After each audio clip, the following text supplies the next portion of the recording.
قصة اليوم قصة ديال واحد الراجل سميتو سعيد. كل واحد عنده واحد النصيب من الاسم ديالو. هذا الراجل تيحكي بانه كان في المطار من بعد ما سالا الفرائض ديال الحج وراجع بحالو للبلاد، هو واحد السيد ياسين تيتذاكروا كيتعارفوا، سيد الاخر مقاول لاباس عليه، السي سعيد بالقصه ديالو اللي غادي نحكيو.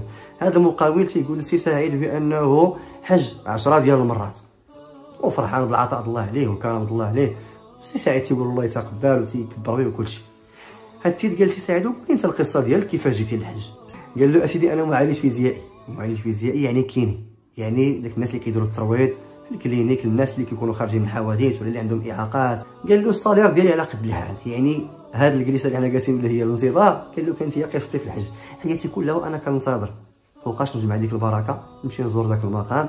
قال له نهار اللي ساليت الخدمه ديالي خديت الحساب ديالي خارج من الاداره، تلقاتني واحد السيده اللي كانت كليانه ديالي كتجيب لي واحد الوليد اللي هو في حاجه لداك الترويض. قال له هاد السيده هادي بان عليها مسكينه بان حالتها ماشي هي هذيك، سلمت عليا وقالت لي سمح لي الله يجازيك بخير، راه اخر مره هادي غنشوفو، راني غادي نمشي بحالي. ما سولهاش سعيد علاش مشات، ولكن فاش سول الاداره قالوا له ما قدراتش تخلص، السيده ما عندهاش الفلوس.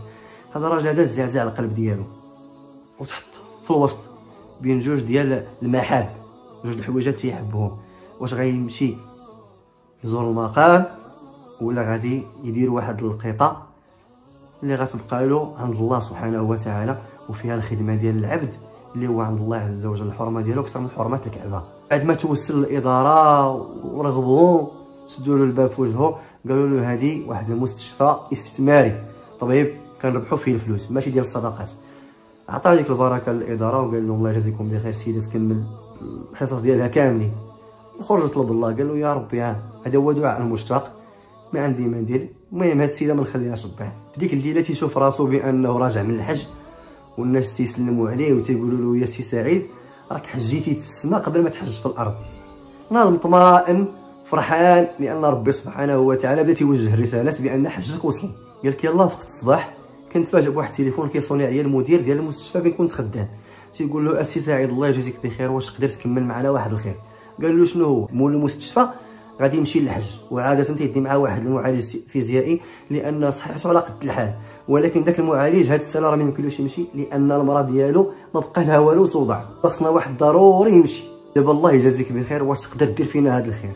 شوف سبحان الله، في الاول الحج غادي بالشوق، دابا الحج غادي بالشوق وبالرغيب. مشى السيد قضى الغرض، حج مع السيد وعاد تدور معاه شي تدويره لا اله الا الله. العطاء الله سبحانه وتعالى في الحج، والعطاء الله سبحانه وتعالى في التكبيره، والعطاء الله سبحانه وتعالى في الفلوس. شوف الكرم د ربي سبحانه وتعالى فاش تيفيض على العبد ديالو فاش تيشتاق ليه. زيد على ذلك حكى القصه لمول المستشفى مولاها، قال لك مول المستشفى تاثر بالسيده وتاثر بالطريقه باش حكاها سي سعيد. قال له شوف انا غادي نخلي ديك المستشفى فيها واحد لابار ديال المداخل ديالها خاصه غير هاد الناس اللي ما عندهمش باش حتى واحد ما يدخل ويرجع.